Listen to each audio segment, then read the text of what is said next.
Dengan kekuatanku saat ini, aku tidak memiliki keberanian untuk mencarinya. Tapi aku dapat merujukmu pada salah satu tetua. Dia secara tidak sengaja memilikinya. Xiaoyan terkejut ketika mendengar ini. Kegembiraan liar langsung menyerbu ke wajahnya. Namun, kamu seharusnya tidak terlalu bersemangat. Orang itu memiliki karakter yang pelit. Dia telah menempatkan benda itu seperti harta karun.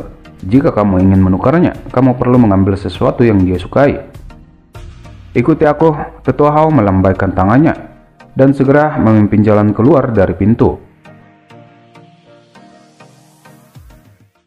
Xiaoyan mengikuti Tetua Hao berjalan keluar dari gudang bahan obat menuju tempat tetua yang dikatakan Tetua Hao. Tetua ini disebut Tetua Liu Ying. Dia adalah tetua penjaga menara dari tingkat kelima Blazing Sky Burning Tower. Xiaoyan mengangguk sedikit ketika dia mendengar ini.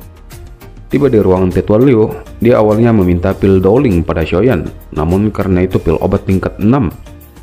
Xiaoyan tentu saja tidak memiliki. Tapi setelah Xiaoyan menawarkan benih inti teratai api, kesepakatan akhirnya terjadi. Dengan tambahan, Xiaoyan harus memperbaiki satu pil kekuatan naga pada Tetua Liu. Setelah mendapatkan inti monster peringkat 6, Xiaoyan akhirnya kembali ke gerbang Pan. Dalam perjalanan dia bertanya dalam hatinya, "Guru, ramuan obat untuk memperbaiki pil roh tanah telah lengkap. Kapan kita akan mulai?" "Secepatnya, kita terdesak oleh waktu. Tidak ada yang tahu kapan Fallen Hawk Flame akan meletus. Sebaiknya kita akan melakukannya beberapa hari ke depan. Kamu juga harus istirahat untuk 1 hingga 2 hari. Setelah itu, kita akan perlu masuk jauh ke pegunungan sekali lagi." Xiaoyan kemudian mengangguk sebelum secara bertahap mempercepat langkah kakinya menuju gerbang Pan. 2 hari berikutnya, Xiaoyan menghabiskan waktunya berlatih dengan tenang di dalam gerbang Pan. Pada hari ketiga, dia akhirnya mengakhiri pelatihannya. Keluar dari kamarnya, dia kemudian mengatakan secara singkat pada Sun Er bahwa dia perlu sekali lagi memasuki pegunungan. "Pergilah, berhati-hati, aku akan mengurus gerbang Pan." Sun Er berkata dengan senyum lembut ketika dia melihat Xiaoyan berdiri dan bersiap untuk pergi. Setelah keluar dari akademi dalam, Xiaoyan akhirnya terbang menuju pegunungan mencari tempat sunyi agar gurunya tidak terganggu saat memperbaiki pil roh tanah tingkat 6. Setelah terbang hampir 1 jam, dia akhirnya menemukan puncak gunung terjal sebelum perlahan turun. "Kamu tidak boleh terlalu jauh ketika aku memperbaiki pil roh tanah. Kamu perlu hati-hati mengamati metode saat aku menyempurnakan nanti." Yao Lao berbicara kepada Xiaoyan dengan cara yang serius.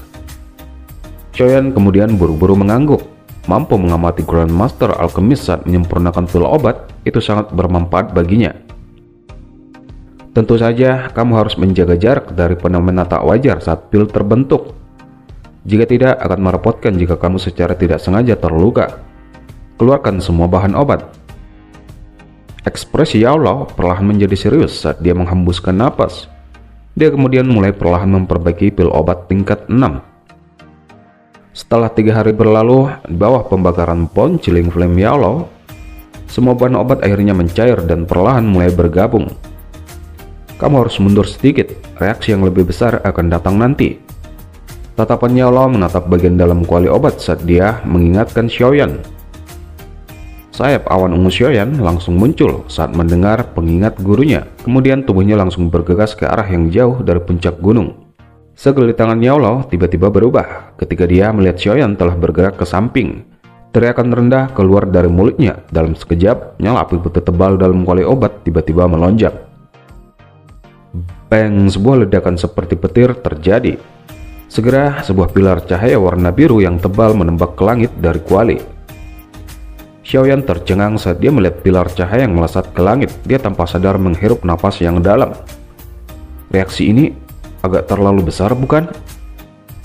Meskipun tempat ini jauh dari akademi dalam, sepertinya tidak mungkin untuk melepaskan diri dari perasaan beberapa tetua yang kuat. Mudah-mudahan itu tidak akan menarik orang-orang dari akademi dalam. Jika tidak, akan ada masalah. Xiaoyan menelan ludahnya. Dia mengamati pilar cahaya yang tidak hilang untuk waktu yang lama. Sementara itu, 2 sosok manusia duduk di ruangan yang tenang di sebuah rumah pavilion. Salah satunya adalah tetua pertama, Qin Xuan. "Apa kegiatan dalam Blazing Sky Burning Tower baru-baru ini?"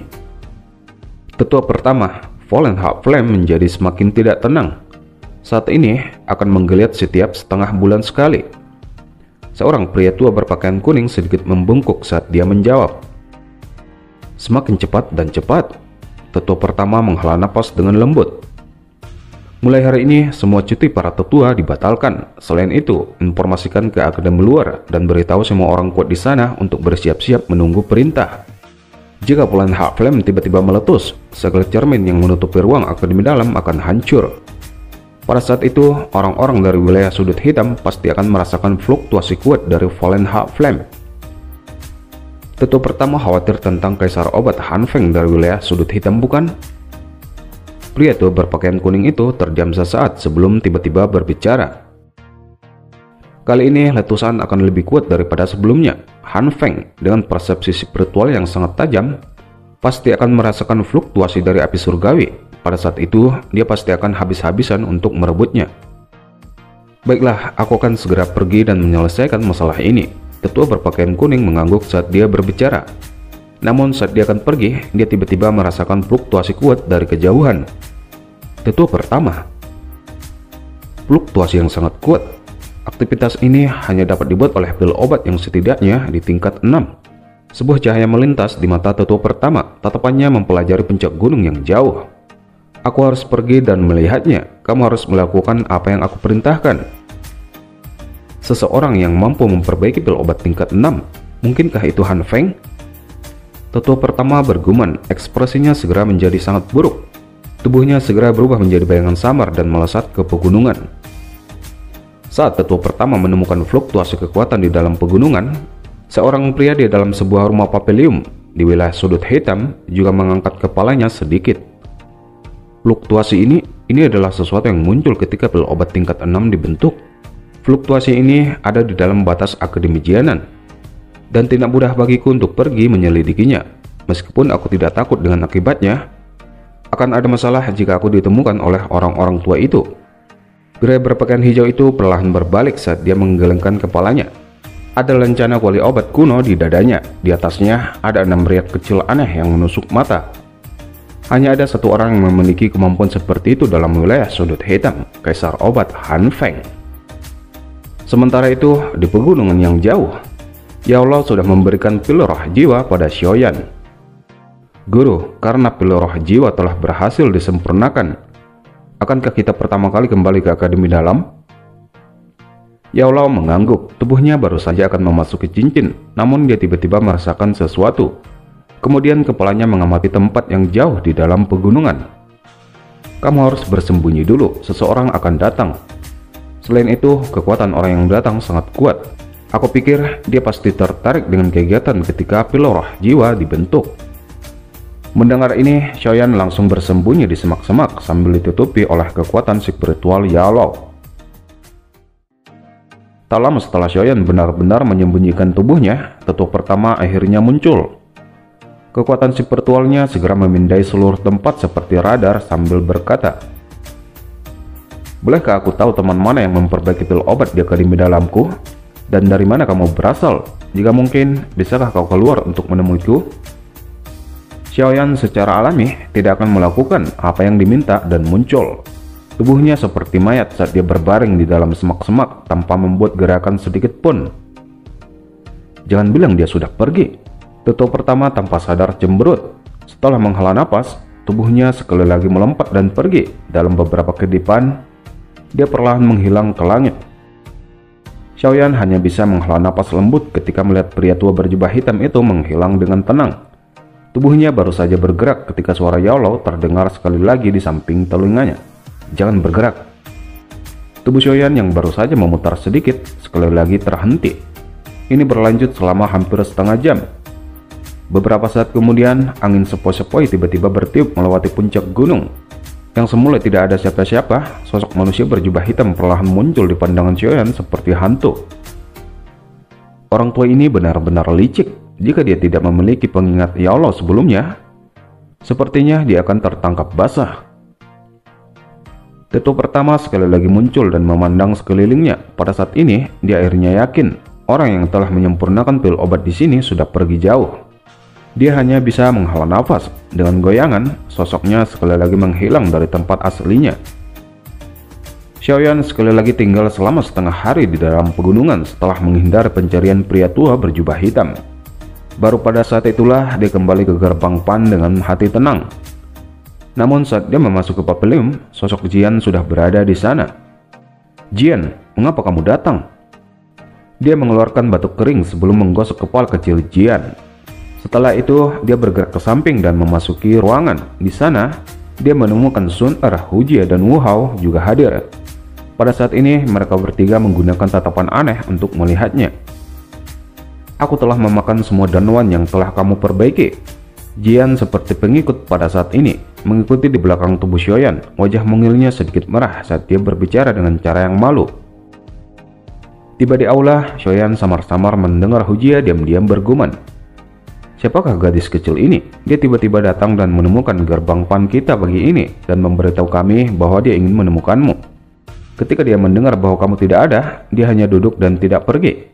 Wajah mungilnya begitu dingin sehingga menakutkan. Dia adalah seorang gadis kecil, jadi tidak baik bagi kami untuk menggunakan kekerasan. Xiaoyan mengangguk sedikit. Dengan senyum pahit, dia berkata, "Untungnya kalian semua tidak menggunakan kekerasan. Jika tidak, seluruh pavilion ini akan dirobohkan." "Hah?" Setelah mendengar kata-kata ini, Wu Hao dan Hu Jie di samping agak tercengang saat mereka melihat gadis kecil yang wajahnya sedingin es telah mencair sejak Xiaoyan muncul. Gadis kecil yang imut ini sebenarnya memiliki kekuatan kekerasan seperti ini. Meskipun gadis kecil ini mungkin masih sangat muda, tubuhnya kelihatannya mengandung kekuatan yang sangat luar biasa. Jika dia benar-benar bertarung, hampir tidak ada orang di sini yang bisa menanganinya. Di samping, Sun Er tidak terlalu terkejut. Dia kelihatannya telah merasakan kekuatan Jian. Jian kemudian mengeluarkan 3 set bahan obat yang diberikan tetua Liu untuk pil kekuatan naga.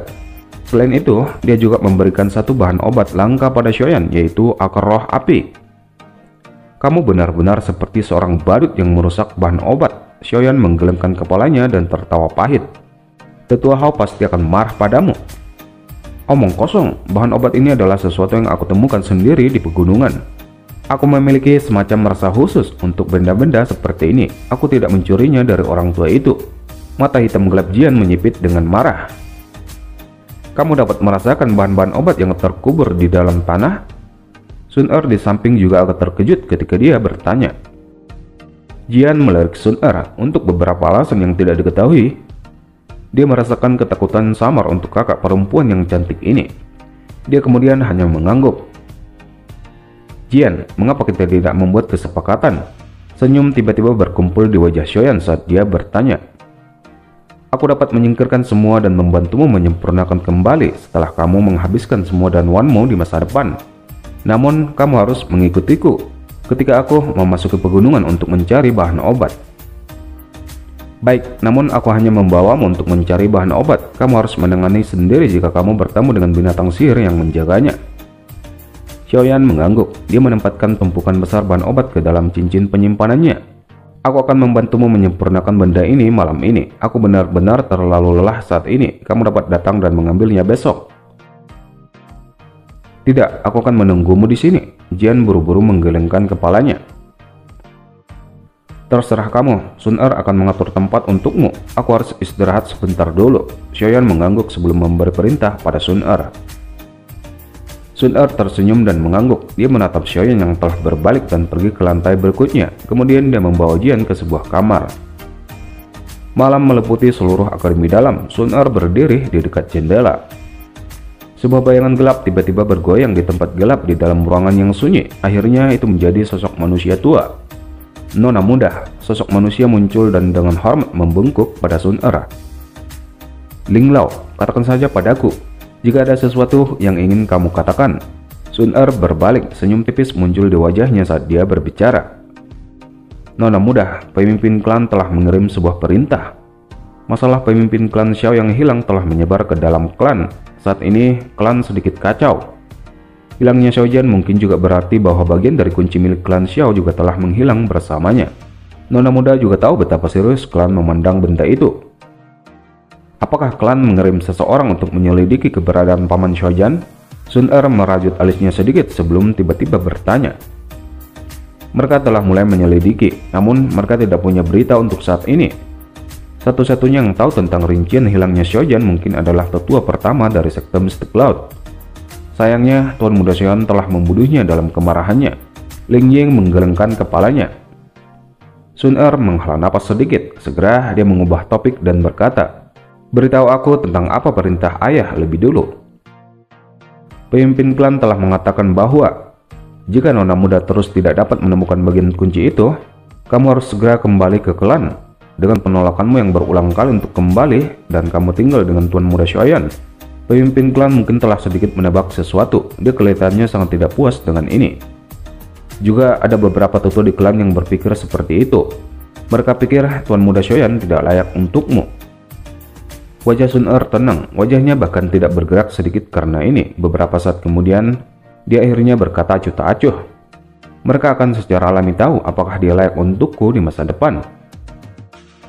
Namun, kamu tidak bisa menunggu hingga masa depan.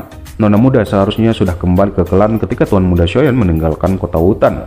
Oleh karena itu, kali ini pemimpin klan telah mengeluarkan perintah yang ketat. Jika kamu tidak kembali dalam waktu 1 bulan, mungkin ada orang-orang dari klan yang secara pribadi akan datang. Aku tahu. Meskipun Sun Er sudah tahu di mana bagian yang disebut kunci milik klan Xiao, dia tidak mengungkapkannya. Ini karena dia dengan jelas mengerti bahwa Xiaoyan pasti akan menghilang jika berita ini disebarkan pada klan. Ling Ying tanpa daya menghela napas sambil menatap wajah Sun Er yang setenang air. Dia memutar tubuhnya dan berubah menjadi bayangan hitam sebelum akhirnya menghilang.